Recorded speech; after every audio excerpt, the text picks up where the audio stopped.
Gente, Brasília amanheceu daquele jeito que a gente conhece, simplesmente pegando fogo. Um verdadeiro tsunami, viu? É, gente, temos uma avalanche de pancadas caindo uma atrás da outra no colo de Lula e do STF e de toda a velha esquerda. Prestem atenção, parem tudo que vocês estão fazendo, porque o que eu vou mostrar aqui agora é de deixar qualquer um de queixo caído. A Rede Globo, sim. A Rede Globo acaba de tomar uma atitude contra Lula em pleno Jornal Nacional. Só para vocês terem noção, não foi qualquer coisinha não. Eles expuseram o governo Lula de tudo quanto é jeito e já já vocês vão entender o porquê. E segundo informações que eu apurei, gente, a guerra está declarada entre a Globo e Lula. E não para por aí, gente, porque é pancada atrás de pancada. E agora, direto dos Estados Unidos, depois de tanta provocação, depois de tanto a esquerda brincar, debochar e desafiar Trump, a resposta veio. E veio forte, viu? Só para vocês terem noção, ele mandou sair dos países, porque as sanções vêm pesadas por aí, já tem muito peixe grande desesperado. E todos os detalhes e destaque dessa notícia você vai ver aqui no nosso editorial.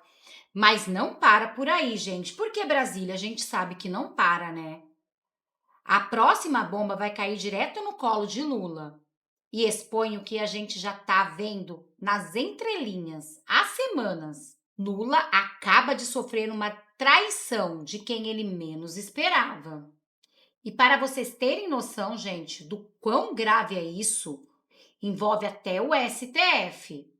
Bom, como vocês podem ver, nosso editorial hoje está quente, de cair o queixo. Só não esquece de curtir, compartilhar, comentar, deixar o seu like, se inscrever no canal. Mas a cereja do bolo vai vir mesmo no momento que vocês verem a nova atitude do ministro Alexandre de Moraes, que segundo aliados de Bolsonaro, ele passou de todos os limites inimagináveis. Gente, de tudo que ele fez até agora, este é pior. E eu também vou trazer este vídeo para vocês. E já vamos começar com um vídeo que eu preparei para vocês, gente. Prestem atenção. Para o Congresso, porque parece que tem uma guerra entre o governo e o Congresso. Deixa eu falar uma coisa, eu sou muito agradecido à relação que eu tenho com o Congresso Nacional. Até agora, nesses 2 anos e meio, o Congresso aprovou 99% das coisas que nós mandamos ao Congresso. Acho que nem no governo Sarney, acho que nem no governo Fernando Henrique Cardoso, acho que nem no governo de ninguém se aprovou tanto, nem no governo Bolsonaro se aprovou tanta coisa como se aprovou agora. Então, eu sou grato ao Congresso Nacional. Quando tem uma divergência, é bom. Sabe por quê? Porque a gente senta na mesa, vai conversar e resolve. O governo pensou uma coisa, o Congresso está pensando outra, nós vamos resolver isso numa mesa de negociação. Eu não quero nervosismo, porque eu só tenho 1 ano e meio de mandato. E tem gente que pensa que o governo já acabou. Tem gente que já está pensando em eleição. Eles não sabem o que eu estou pensando. Então se preparem, porque se tudo tiver como eu estou pensando, esse país vai ter pela primeira vez um presidente eleito 4 vezes pelo braço do povo. Se preparem. Um abraço, gente, um beijo para todos vocês. Bom, gente, se depender da Rede Globo, não é bem isso não. Olhem isso. Globo abandona Lula. Será que já pode dizer tchau?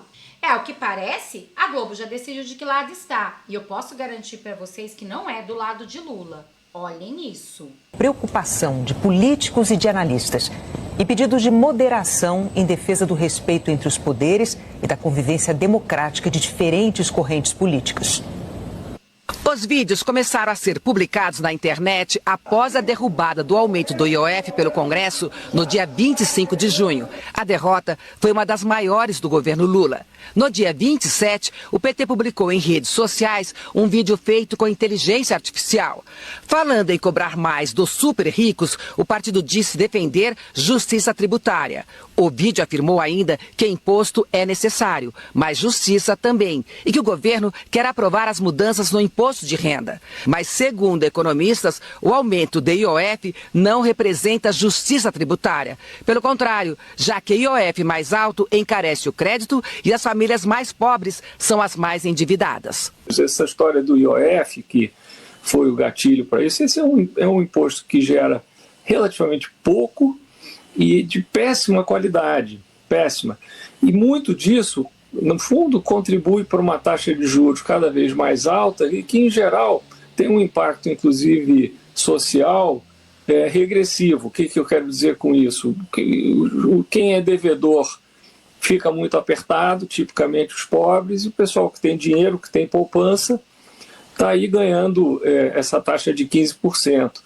Então, tem uma confusão enorme, falta, eu diria, um certo entendimento de causa e efeito. No dia 29, a oposição respondeu com um vídeo, também feito por IA, da Federação União Progressista, dos partidos União Brasil e Progressistas, e curso do Nós contra eles, estimulado pelo PT, segundo a federação.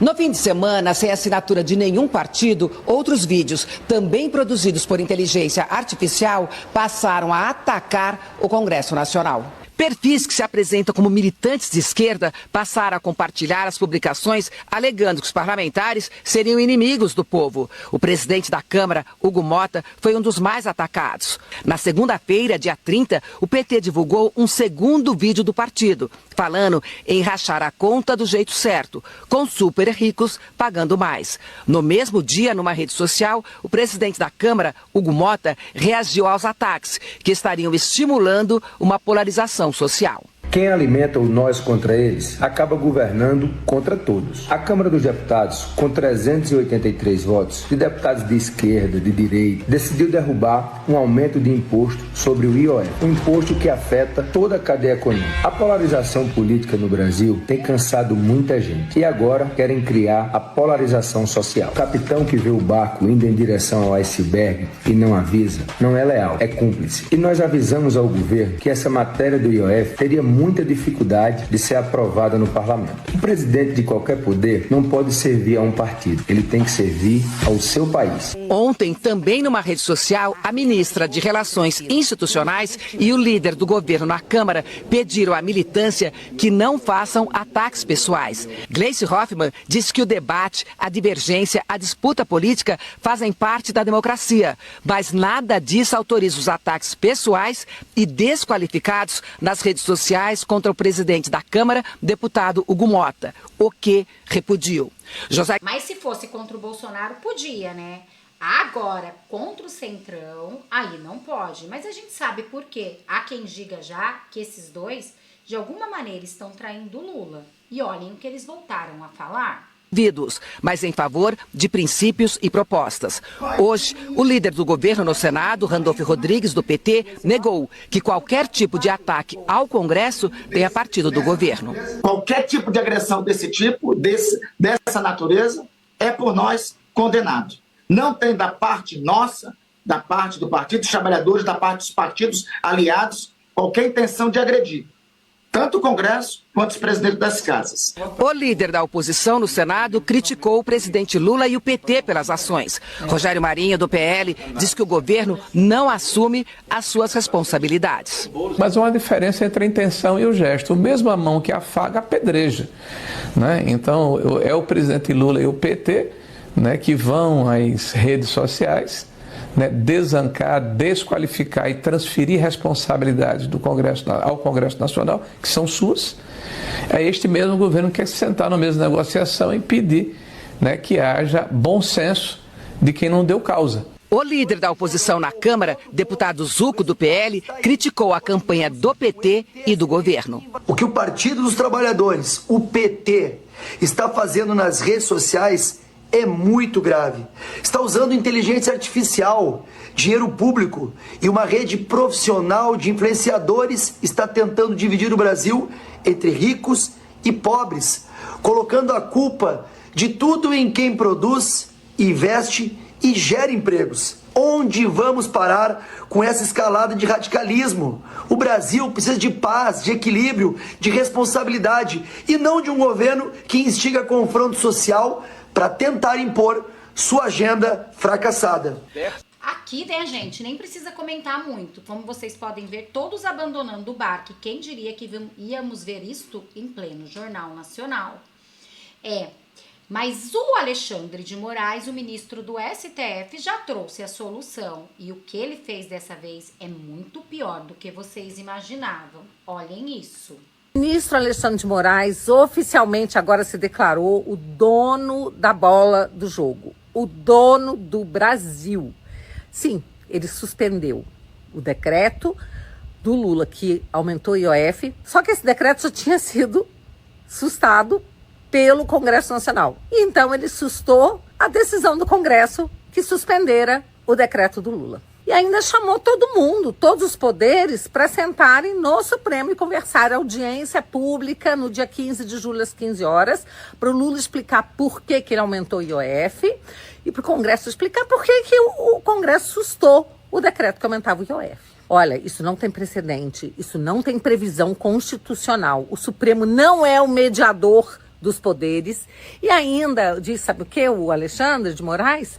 Que esses conflitos que estão acontecendo entre o Executivo e o Congresso, eles ofendem, violam o artigo 2º da Constituição, que diz que os poderes têm que ser independentes e harmônicos. Ele diz que tem que ser independente, mas mais que tudo tem uma obrigação de ser harmônico. Olha, primeiro que não há mais independência entre os poderes. Só existe um poder mandando no Brasil. A verdade é essa. Os outros 2 poderes estão sendo subjugados. O Congresso já estava sendo usurpado, subjugado. Agora o Executivo também. Vamos lembrar que o Lula disse que sem o Supremo ele não consegue mais governar. Então, na verdade, eles jogam em dobradinha, não é?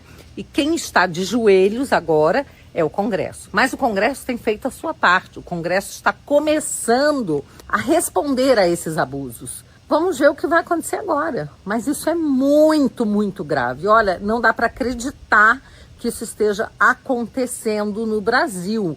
A escalada de abuso de autoridade, ela está cada vez, né, se elevando mais e mais, pelo visto, sem limites. E o Alexandre oficializou que ele agora é sim o dono do Brasil. É ele que resolve. E ainda vai botar Executivo e Congresso no cantinho para pensar, quem sabe ficar de castigo e conseguirem chegar a uma situação de harmonia. Harmonia impossível se os poderes não têm asseguradas as suas competências e atribuições constitucionais. Gustavo Gayer também comentou sobre isso. Prestem atenção, gente, porque aqui ele foi preciso e perfeito em sua análise. E olhem o que ele disse. É tão surreal que parece piada. Parece que o Brasil voltou lá na época medieval. Na época que tinha o rei, e quando 2 plebeus tinham algum problema, algum conflito sobre a divisão de terra, a produção, de quem que era a vaca, eles eram apresentados diante do rei, e o rei decidia. Não tinha justiça, não tinha parlamento, era o rei que decidia. Inclusive, decidia muitas vezes que ninguém estava certo, que os 2 tinham que voltar para casa e o rei é que ia ficar com a vaca, ou com a terra. Parece que o Brasil virou isso. Vocês todos estão acompanhando esse conflito que está tendo entre o governo e o Congresso, porque o governo quis aumentar os impostos no povo brasileiro, o Congresso impediu. O Congresso usou uma ferramenta constitucional que se chama Projeto de Decreto Legislativo, para assustar o decreto do Lula de mais impostos. No Congresso, nós tivemos 383 votos. Dificilmente qualquer projeto dentro do Congresso alcança esse número de votos. 383 deputados federais optaram por votar para assustar os impostos do Lula, proteger o povo brasileiro. E aí o Lula aciona o seu escritório de advocacia supremo, que é o Supremo Tribunal Federal. Pronto, aí foi a guerra declarada. Começa a atacar o Congresso, paga 140 mil para financiar, impulsionar conteúdo para atacar o Congresso, ativa sua militância, ativa o seu gabinete do ódio e tudo vai parar nas mãos do Moraes. Calma, que primeiro foi para o Barroso. Aí o Barroso, ao invés de fazer uma distribuição no sistema do STF, que seria o esperado, não. Ele pega e entrega na mão do Alexandre de Moraes. É impressionante. Tudo cai na mão do Alexandre de Moraes. Parece que todos os inquéritos do Brasil estão nas mãos. Por que não demite os outros 10 ministros, então economiza o dinheiro e deixa só o Moraes decidir? Vamos lá. E aí estava todo mundo esperando o que o Moraes ia fazer.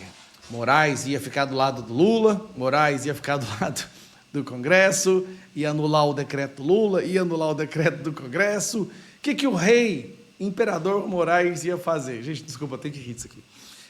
Aí o Moraes dá uma lapada. Tipo assim, ele anulou a existência dos representantes eleitos. Porque o presidente, querendo ou não, tem voto. Os deputados, senadores têm votos também. O que ele faz? Foda-se vocês tudo. Eu que mando nessa porra. E toma essa decisão. Moraes suspende decretos do Lula e decisão do Congresso sobre IOF e determina audiência de conciliação. Ele sustou foi tudo. Sustou o decreto Lula, sustou o decreto legislativo com 383 votos dos deputados federais e falou, ó, crianças, vocês estão brigando aí, quem vai decidir sou eu. Aí a justificativa que eles estão dando, que é podre, é essa aqui. Como os dois lados acionaram a Suprema Corte, então a Suprema Corte é que vai decidir.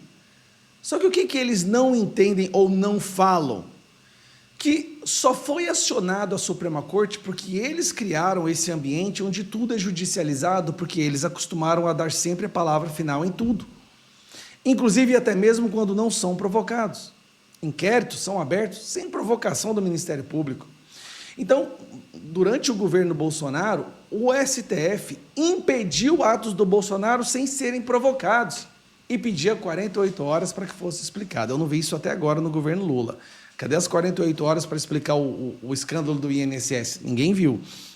Então, nós estamos vendo o Moraes agora decidindo, ele tomou uma decisão. A decisão é, olha, acabou esse negócio de vocês acharem que quem manda aqui é vocês.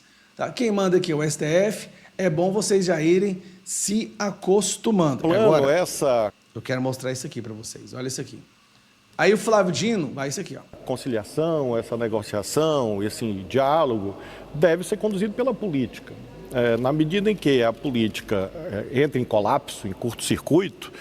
A política entrou em colapso porque eles criaram esse ambiente. Em todos os países do mundo, isso se transforma numa busca de que o terceiro poder, de algum modo, arbitre. E aí o Supremo tem esses dois caminhos. Ou ele pode simplesmente decidir à luz, entre aspas, da letra fria da Constituição, ou ele pode, por esse caminho de inovação institucional... Inovação institucional. Não vou falar nada. Chamar mesmo os poderes políticos e tentar, de algum modo, que haja um entendimento. Porém, creio que não basta que ele seja acerca de uma única questão. Porque o tema geral da responsabilidade fiscal transcende esse conflito concreto. Determinado setor social... Agora o STF vai querer interferir na responsabilidade fiscal. Tem que pagar a conta, ou determinado poder tem que pagar a conta. E isso conduz a impasses.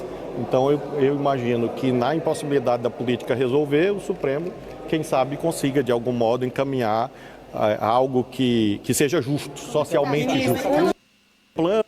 Então vamos lá. O STF, ao longo dos últimos anos, criou uma atmosfera, um ambiente onde eles decidem tudo. A esquerda acostumou a judicializar tudo no STF porque são eles que decidem. Então, quando a esquerda perde alguma coisa democraticamente, o STF vai agir ditatorialmente. E agora, eles estão reclamando de que isso acontece com frequência. Acontece porque eles deixam. Eles poderiam simplesmente dizer, olha, isso não compete ao STF, mas eles nunca fazem isso. E agora nós temos esse ambiente terrível que a gente está vivendo agora. Cara, isso é surreal. Isso que está acontecendo é impressionante. Fecha o Congresso logo. Para que fazer eleição, meus amigos? Para que gastar dinheiro, sair fazer campanha, se nada é decidido por quem o povo elege? Tudo é decidido agora por eles, inclusive decidir anular um lado contra o outro. É surreal. Realmente, o que está acontecendo no nosso Brasil é surreal. E vocês viram o que disse o Lula logo no comecinho? Se vocês soubessem o que eu estou pensando, segundo ele já sabe que vai ganhar. O que será que ele sabe que a gente não sabe? E agora, olhem essa notícia diretamente da Casa Branca. Estados Unidos e Colômbia convocam diplomatas após denúncia de golpe contra Petro. A crise dos Estados Unidos e Colômbia aumentou e resultou na convocação de diplomatas para retornarem a seus respectivos países. A decisão dos dois governos foi anunciada nesta quinta-feira, dia 3/7, em meio a acusações sobre um suposto plano para derrubar o governo colombiano de Gustavo Petro, com a ajuda de Washington.